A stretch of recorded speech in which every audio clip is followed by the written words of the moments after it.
Daawwattootaa fi dhaggeeffattoota qophii keenyaa akkam jirtu nagaa keessan isiniin jechaa kitaaba Mirga Ajjeesuu jedhu koomeeediyaan Waaqoo Geetachoodhaan kan barreeffame kutaa salgaffaasaa simbiraan geenya hanga xumuraatti nu hordofaa. Boqonnaa 15 godoo xiiqii. Ganama hirribaa akka kaaneen namni tokko nuuf bilbile. Hoogganaan waraana bilisummaa Oromoo naannoo sana socho'u nu dubbisuu akka barbaadu nutti hime. Ganama naannoo sa'aatii 4 keessa ganda baadiyyaa jirru kaanee anii fi obboleessi koo tuuliin gara magaalaa Najjoo deemne. Yeroo magaalaa Najjoo geenyu gara bakka waraanni bilisummaa Oromoo jiruutti nu geessan. Waraanni mootummaa magaalaa keessa yoo jiraate illee naannoo sana mul'inatti ni socho'a ture. Wal waraanuu fi wal adamsuun hin turre.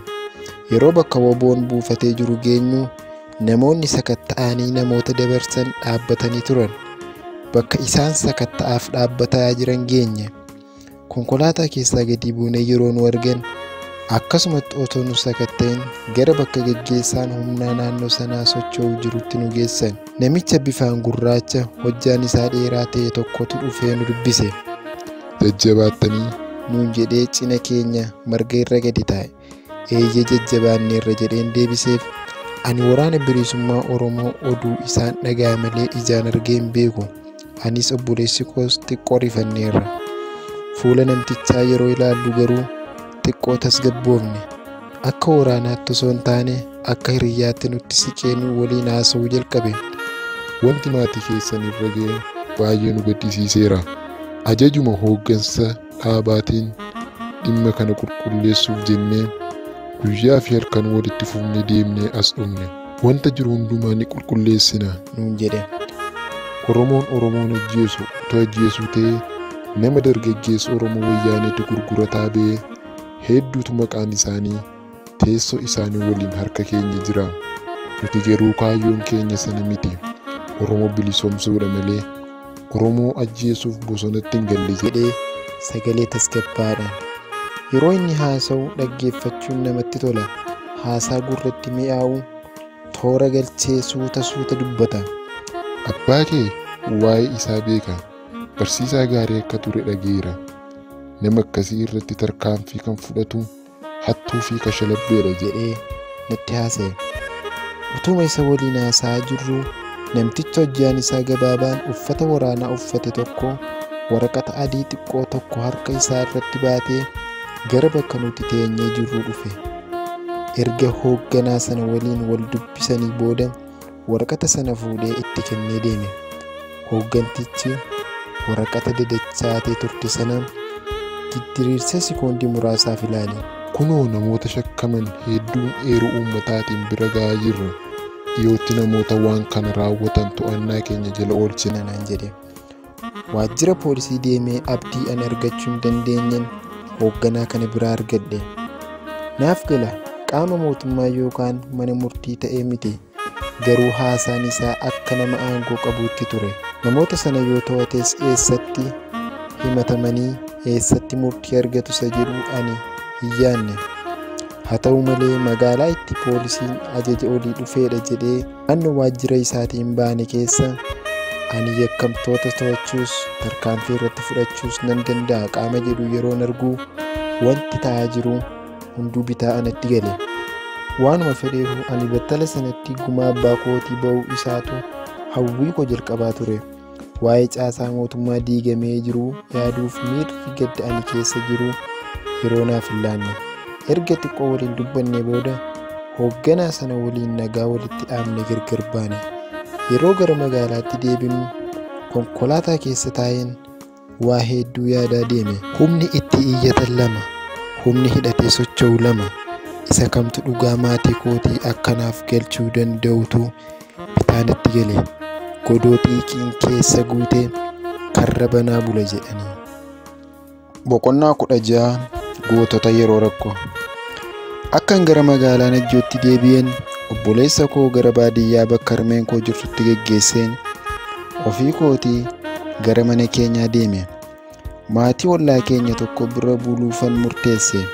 Mana hiriyaa abbaa kootii obbo Absa'uu Guutamaa bira buluudhaafan achi deeme.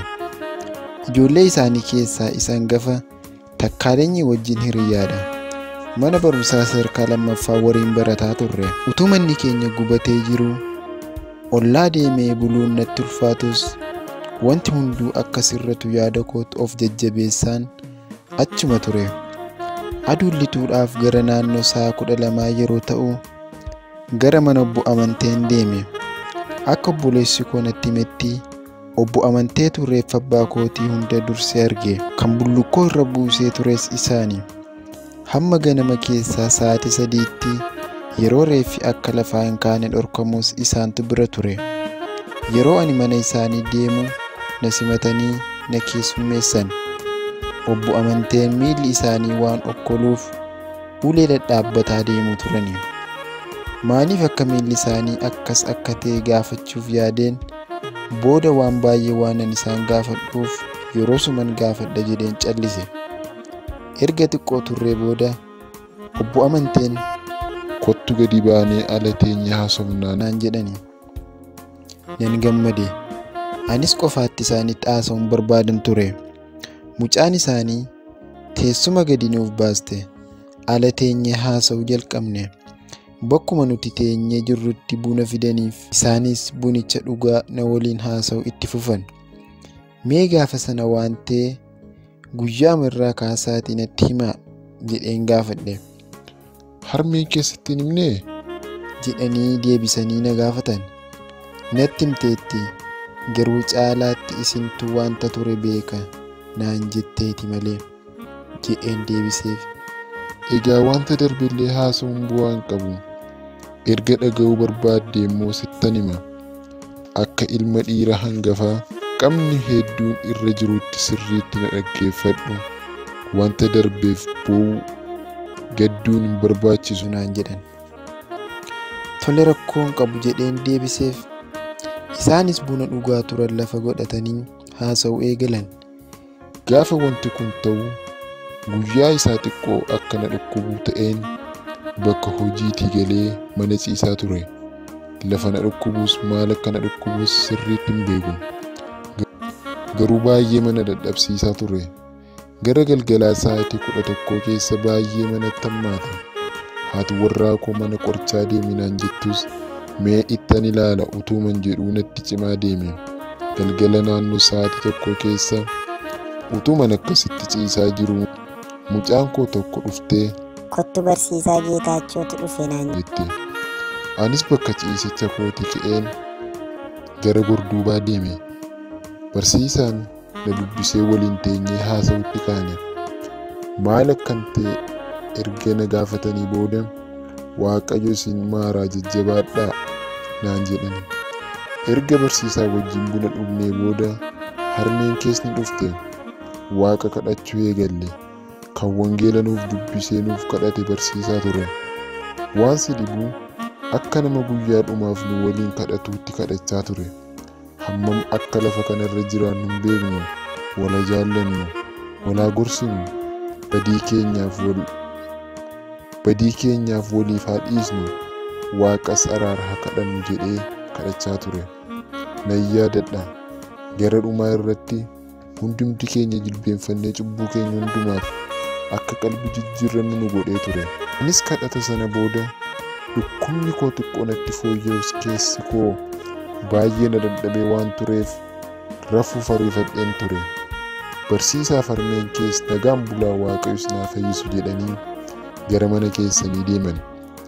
Anis gara kutaa hirriba kootti darbeen ciisuu eegale. Kun tilmaamaan gara sa'aatii 2 ta'uuf yeroo jedhuudha. Yeroon siree koo irra ciisuu akka nama abjuu arguun waa ilaala. Garuu hirriba keessan jiru of beekas. Dhukkubni kun akkasitti natti cimnaan ganamaan gara mana qorichaa deemuu qaba jedheen murteesse. Daqiiqaa muraasa ergan ciisee booda dhagaa baay'een qorqorroo yeroo rukutu dhaga'e. Sagaleen isaa baay'ee nama jeeqa ture. Siree koo irraa ol jedheen dhaggeeffadhe. Amma sitti dabalame rifadheen gara foddaatti siqee dhaggeeffachuu jalqabe. Mana keessantu dhagaan tumamaa ture. Sana booda utuuman achii dhaabbadhuu mana koo irra dhagaan akka cabbii gadi roobuu jalqabe. Amma dubbiin cimaa akka ta'e bareen sibiila tokko siree koo jalaa fudhadheen karaa boroo gadi ba'uuf yaale.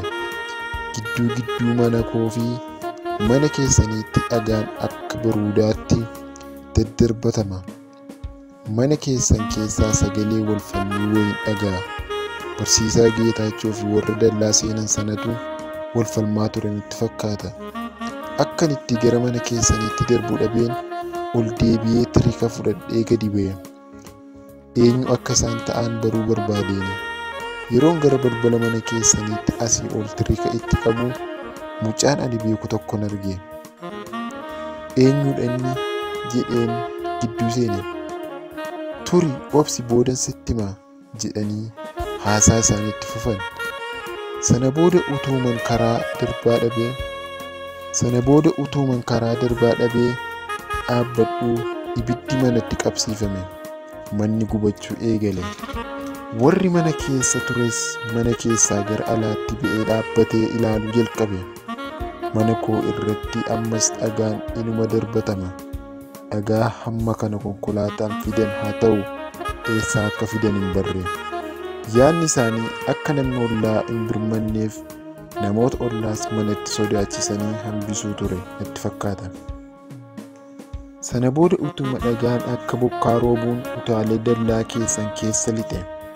Yeroon gara manaatti ol seenuuf jedhu ibiddaaf garan itti ol seenuu dhabe. Karaa boroo naanna'een ol seene. Yeroos ibiddi achiin hin turre. Achiin ol seeneen tuulii fi harmee kee barbaadeen dhabe. Barsiisaa Geetachoonis hin jiru. Gara gorduubaa yeroon deemu mi'i mana keessaa hunduu walirra tuulamee jira. Fiigeen gara kutaa tuuliin keessa bulu deeme. Foddaan banamaa ture. Tuuliin achirraan ba'eera isa jedhuus nan yaade. Yerooma dubbiin cimaa deemu barsiisaan harmee keessa akka inni mana keessaa baqadhu jedhu shakkeen ture. Barsiisaan ammoo ani hojii jallinaa waan nama miidhu beeka hojjedheen beeku jedhanii yeroo baay'ee waan dubbataniif baqatanii akka hin deemne dhibban beekan ture. Akkasitti hin yaadinaa, namni hammina yaade namaaf hin deebi'u jedhee itti himaan ture. Kun egaa yeroo al tokko maqaan isaanii feesbuukii irratti maxxanfame jedhanii odeessaa turanidha. Egaa gaafan taatee galgala sanatti si deebisu sana booda barsiisaa barbaaduun jalqabe. Kutaa hundumaa keessa barbaadeen dhabe. Gara gorduubaatti deebi'een mee gubachaa jiru sana suuta ol kaasuun jalqabe. Qaamni koo guutuun dafqate. Anis layyuu dhukkubsataa kootu jira. Ibiddicha dandamachuun dadhabe. Mi'i achi tures salphaan turre. Yeroon eeggadheema mi'a muraasa gar tokkotti qabuun miila barsiisaa arge. Miila isaanii qabee gotatuuf jedheen naaf gotatamuu dide. Karaa mataa isaanii qabee achi jalaa baasuuf jedhee yeroon ilaalu mudhii olii ibiddi argateera. Keessumaa gatiitti isaanii karaa bitaa kana fuula isaanii qabatee ibiddi gubeera. Ukkaanfamanii ajjeefaman natti fakkaata.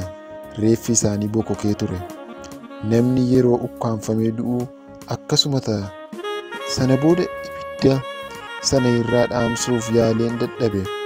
Akkuman ta'een teessumoota sana irraa achi darbadhee reeffa isaanii gototee gara alaatti ba'uuf ka'e. Ibiddi nunaannee boba'aa ture waan ta'eef akkan itti gadi ba'uun dhabe. Anis dhagni koo guutummaan na laafeera. Arranni ibiddichaa anumaanuu na miidheera. Sana booda reeffa isaanii kan ol fuudhee baadheen utuma ibiddi boba'uu fiigee gara alaatti ba'uuf yaale. Yeroo sana isaaniin akkuman baadhee jirutti ala balbala jalatti kufe. Miilli koo na jala deebi'e. Yeroos dhukkubbiin isaanitti hin dhaga'amne. Bulee natti hammaate. Kanaafan ulee kana qabadhee deemaa jira. Ergan isaaniin fuudhee gara alaatti ba'ee booda reeffa isaanii of bira kaa'een achuma isaan cina taa'e. Utuman ilaalu manni gubatee dhumaa deeme.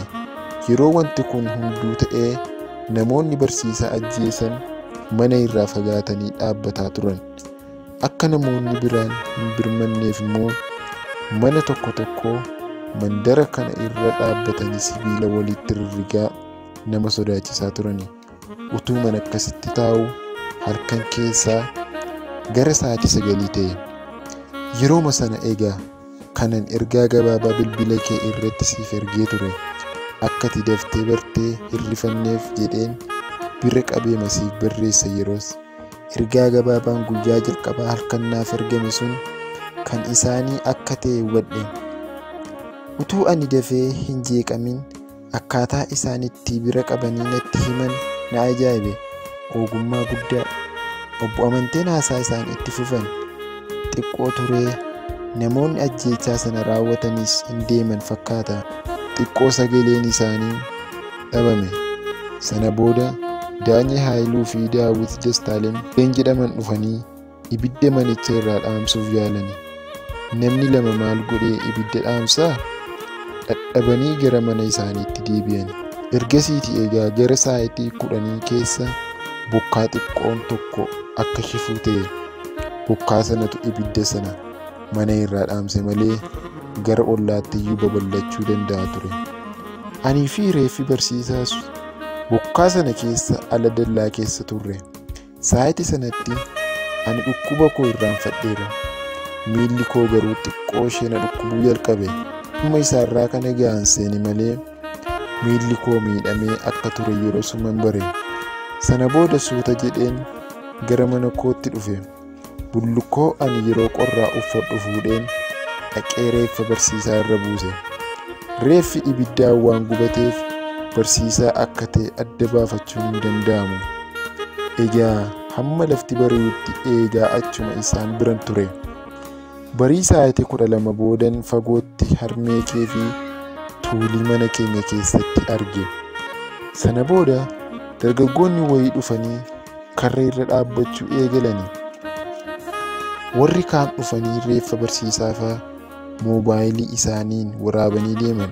Namni kamiyyuu ol galuus gadi ba'uus hin danda'u ture. Kanumaan utuu jirru egaa naannoo sa'aatii 3 keessa lama dhufanii reeffa fuudhanii dhaqanii awwaalan. Afaan baneen isaan dhaggeeffataa ture. Waan lamatu na dinqisiise.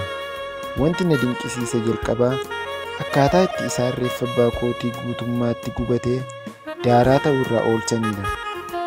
Maal onnee fi kutannaan akkasii jedheen dinqisiifadhe. Inni kaan nama lubbuun jirutti ibidda qabsiisee guba. Inni kaan reeffa lubbuun keessa hin jirrellee ibidda irraa dhaamsuuf lubbuu ofitti murteessa.